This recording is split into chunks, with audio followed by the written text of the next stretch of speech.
이제는 좀 쉬면서 살 줄 알았는데 왜 이렇게 막막한 걸까? 은퇴를 앞두거나 은퇴한 분들이 가장 많이 하는 한숨 중 하나입니다. 열심히 일해온 세월, 달려온 인생의 한 페이지를 덮으며 이제는 진짜 내 시간이 시작됐다고 생각했는데 막상 닥친 현실은 기대와는 많이 달랐죠. 가족, 친구, 재정, 건강, 그리고 나 자신과의 관계까지. 은퇴 후 삶은 마냥 편안하고 행복하기만 할 거라는 환상은 어느새 사라지고 그 자리를 막막함과 외로움, 불안이 채우곤 합니다. 이 글을 읽는 여러분도 그런 마음일지 몰라요. 은퇴는 누구에게나 찾아오지만 정작 은퇴 후의 삶은 아무도 제대로 알려주지 않는다는 현실에 공감할 거예요. 그래서 오늘은 은퇴 후의 진짜 모습을 이야기하려고 해요. 막막함 속에서도 희망을 찾을 수 있도록, 그리고 조금은 덜 외롭게 현실을 이해하고 대비하는 데 도움이 될 수 있도록 말이죠. 1. 은퇴 후 삶 왜 이렇게 다를까? 은퇴 전에는 하루하루가 바쁘고 치열했죠. 회사에 출근하고 회의하고 업무에 몰두하며 살았던 시간들이 그저 평범해 보였지만 사실 인생에서 매우 중요한 역할을 했던 거예요. 나라는 정체성을 일터에서 찾았던 사람들에게 은퇴는 곧 정체성의 위기나 다름없습니다. 그런데 이걸 말해주는 사람이 별로 없어요. 대부분 은퇴를 노후 준비 완료 정도로만 생각하고 그 후의 일상은 자연스럽게 흘러가겠지 하고 넘기는 경우가 많거든요. 하지만 실제로는 은퇴 후 할 일이 없다는 게 얼마나 큰 허탈감과 우울감을 불러오는지, 내가 쓸모없는 사람이 된 것 같은 기분이 어떤지 경험해보지 않고는 쉽게 이해하기 어렵습니다. 2. 전문가의 시선에서 본 은퇴 후 삶의 진짜 모습. 전문가들은 은퇴 후 삶을 단순히 일을 안 하는 시기가 아니라 새로운 인생 이막의 출발점으로 봐야 한다고 강조합니다. 단, 그 전에 반드시 해야 할 게 있죠. 바로 은퇴 준비의 확장판, 즉 심리적, 사회적, 재정적 준비입니다. 심리적 준비는 은퇴 후 자신이 어떤 역할을 하고 싶은지, 어떤 일로 하루를 채울지 고민하는 겁니다. 사회적 준비는 은퇴 후에도 사람들과의 관계를 유지하고 사회적 네트워크를 확장하는 것을 말합니다. 재정적 준비는 말할 것도 없이 경제적 안정감을 확보하는 것이고요.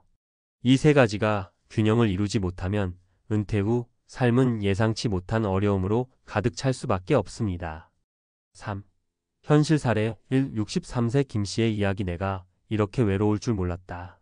김씨는 대기업에서 35년간 근무하다 63세에 은퇴했습니다. 퇴직 전까진 회사에서 인정받는 핵심 인재였고 친구들과의 모임도 자주 했죠.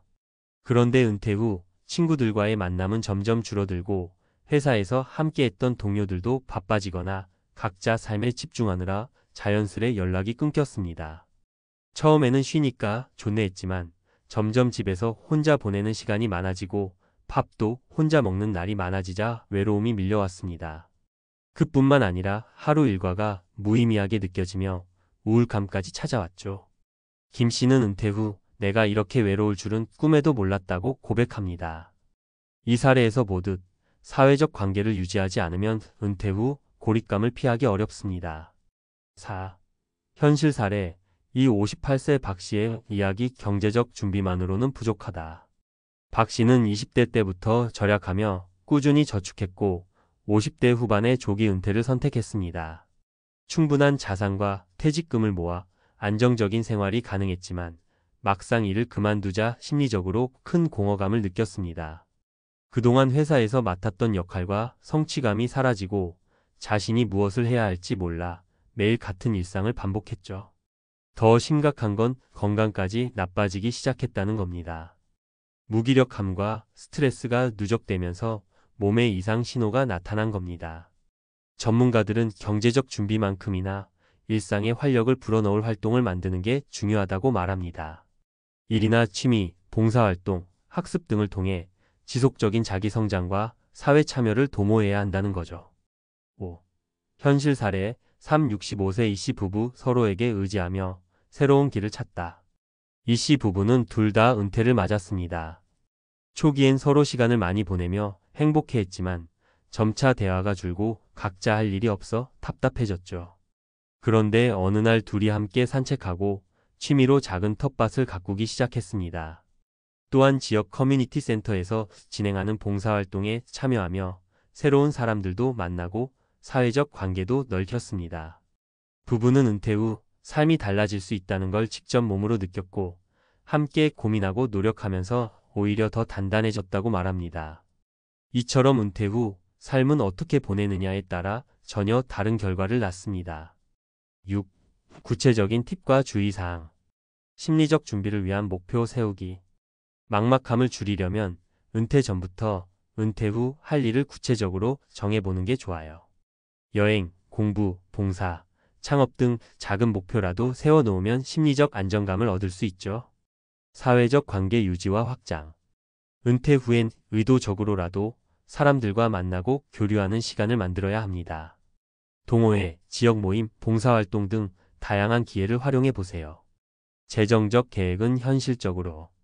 은퇴 자금은 무조건 많이 모으는 게 정답이 아니에요. 실제 생활비, 건강관리 비용, 비상 상황 등을 고려해 실질적으로 필요한 금액을 계획해야 합니다. 건강관리에 꾸준히 투자하기. 은퇴 후 건강은 삶의 질을 좌우합니다. 규칙적인 운동과 건강검진, 스트레스 관리도 빼놓지 말아야 할 부분입니다. 새로운 취미나 배움에 도전하기. 은퇴는 배움의 기회이기도 합니다. 온라인 강좌, 지역대학, 문화센터 등을 활용해 새로운 분야에 도전하면 활력도 얻고 새로운 사람들도 만날 수 있죠. 7. 마치며 공감하며 함께 준비하는 은퇴 후 삶. 은퇴는 누구에게나 찾아오는 인생의 큰 전환점입니다. 그래서 막막하고 불안한 감정을 느끼는 건 너무나 자연스러운 일입니다. 하지만 그런 감정을 혼자 감당하지 말고 주변 사람들과 나누고 전문가와 상담하며 준비해 나가면 충분히 의미 있고 행복한 삶을 이어갈 수 있습니다. 은퇴 후 삶의 진짜 모습은 결코 쉬운 것만은 아니지만 준비하고 노력하는 만큼 즐거움과 만족도 커집니다. 이 글을 읽는 모든 분들이 나만 그런 게 아니구나. 나도 할 수 있다는 공감을 통해 힘과 용기를 얻길 바랍니다.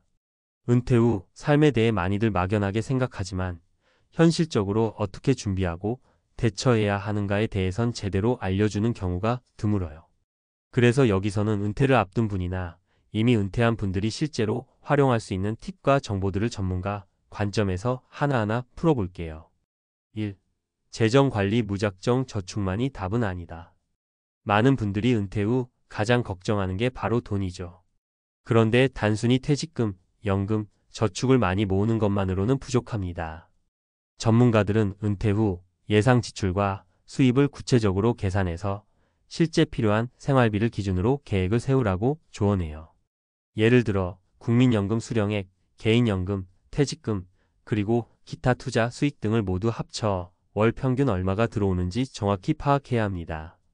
그리고 반대로 월 생활비와 의료비, 세금, 예상치 못한 지출까지 합쳐 매달 얼마가 나갈지 계산하는 거죠. 한국의 통계에 따르면 60대 이상 가구의 월 평균 소비 지출은 약 200만 원 내외입니다. 여기에 건강 관련 비용이나 주택 유지비, 취미활동비 등을 추가하면 한 달에 250만 원 정도는 필요하다고 보는 게 현실적이에요.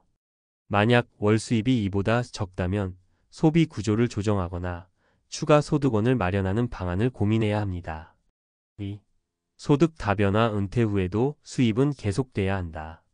많은 은퇴자들이 돈이 떨어질까 두렵다고 말하는 이유는 소득원이 하나밖에 없기 때문입니다. 그래서 은퇴 후에도 꾸준히 소득을 낼 수 있는 작은 사업이나 부업, 투자 등을 준비하는 게 중요해요. 예를 들어 부동산 임대업을 하는 경우 소유한 주택이나 상가를 임대해 월 50만 100만 원의 안정적인 임대소득을 얻을 수 있습니다. 또는 취미를 살려 소규모 공예품 판매나 온라인 강의, 작가, 활동 등을 통해 부가적인 수입을 만들 수도 있죠. 특히 요즘은 온라인 플랫폼이 발달해 유튜브, 블로그, SNS 마케팅 등을 통해 소득을 내는 은퇴자들도 많아졌습니다. 단, 시작하기 전에는 관련 교육을 받고 초기 투자 비용과 시간을 현실적으로 평가하는 게 중요합니다. 3. 건강관리. 건강은 최고의 자산이다. 은퇴 후 가장 중요한 자산은 건강입니다. 아무리 돈이 많아도 건강이 나빠지면 삶의 질이 급격히 떨어지거든요. 그래서 전문가들은 은퇴 전에 규칙적인 운동 습관을 만드는 걸 권합니다. 예를 들어 매일 30분 이상 걷기, 스트레칭, 가벼운 근력 운동을 꾸준히 하는 게 좋아요. 그리고 정기적으로 건강검진을 받고 만성질환이 있다면 꾸준히 관리하는 게 필수입니다. 특히 심혈관 질환, 당뇨, 고혈압 같은 성인병 관리는 조기에 발견하고 관리해야 은퇴 후 의료비 부담을 줄일 수 있습니다. 또 정신 건강도 중요해요. 우울증이나 외로움을 느낄 경우 전문가 상담을 받는 것도 적극 권장됩니다. 4. 사회적 네트워크 유지 관계는 삶의 활력소. 앞서 김씨 사례에서 보셨듯 은퇴 후 외로움이 큰 문제입니다. 사회적 네트워크가 끊기면 우울감과 무기력증으로 이어질 수 있어요. 그래서 적극적으로 인간관계를 유지하고 넓히는 게 중요합니다. 지역 커뮤니티 센터나 동호회, 봉사활동 참여는 좋은 방법입니다. 또 취미활동이나 학습 모임을 통해 같은 관심사를 가진 사람들을 만나면서 자연스럽게 사회적 관계가 형성됩니다. 전문가들은 은퇴자에게 최소한 주 12회는 외부 모임에 참여해 교류하는 걸 권장합니다. 온라인 커뮤니티도 좋은 수단이지만 실제 대면 만남이 정서적 안정에 훨씬 효과적이라는 연구 결과가 있습니다. 5. 일상과 취미 하루하루의 의미 찾기. 은퇴 후 하루가 무의미하게 느껴지는 분들이 많죠? 그래서 하루 일과를 계획하고 취미나 학습, 봉사 등으로 의미를 찾는 게 중요합니다. 예를 들어 평소 관심 있던 미술, 음악, 글쓰기, 요리, 운동 등 새로운 취미를 시작하거나 심화해 보세요. 또는 지역 대학 평생교육 프로그램에 참여해 공부하는 것도 뇌 건강에 좋고 사회적 교류도 할 수 있어 추천합니다. 봉사활동도 은퇴자에게 의미와 보람을 주는 활동입니다. 주 1회라도 지역 복지관, 도서관, 환경단체 등에서 봉사하면 사회와 연결된 느낌을 받을 수 있죠. 6. 주의할 점. 은퇴 후 발생할 수 있는 위험들 대비하기. 은퇴 후에는 예상치 못한 위험이 많습니다. 재정적 측면에서는 물가 상승이나 의료비 급증, 긴급 상황에 대비해 비상금은 따로 확보해 두어야 합니다. 또 건강 측면에서는 갑작스러운 질병이나 사고에 대비해 민간 실손보험이나 장기요양보험 가입을 고려하는 게 좋아요. 심리적으로는 우울증이나 사회적 고립 위험이 크므로 가족이나 전문가와 정기적으로 소통하고 건강 상태를 체크하는 게 필요합니다. 마무리하며 은퇴 후 삶은 준비된 만큼 편안하고 즐겁다는 말이 절대 과장이 아닙니다. 단순히 돈만 모으는 게 아니라 심리사회 신체적으로 균형 잡힌 준비를 해야 진짜 행복한 은퇴를 누릴 수 있죠. 이 글에서 소개한 재정관리, 소득 다변화, 건강관리, 사회적 관계 유지, 의미 있는 일상 만들기, 그리고 위험 대비는 누구나 현실에서 당장 실천할 수 있는 방법들입니다. 은퇴는 끝이 아니라 새로운 시작이라는 말처럼 여러분도 은퇴 후의 삶을 꼼꼼히 준비해서 후회 없는 이막을 멋지게 써 나가시길 응원합니다.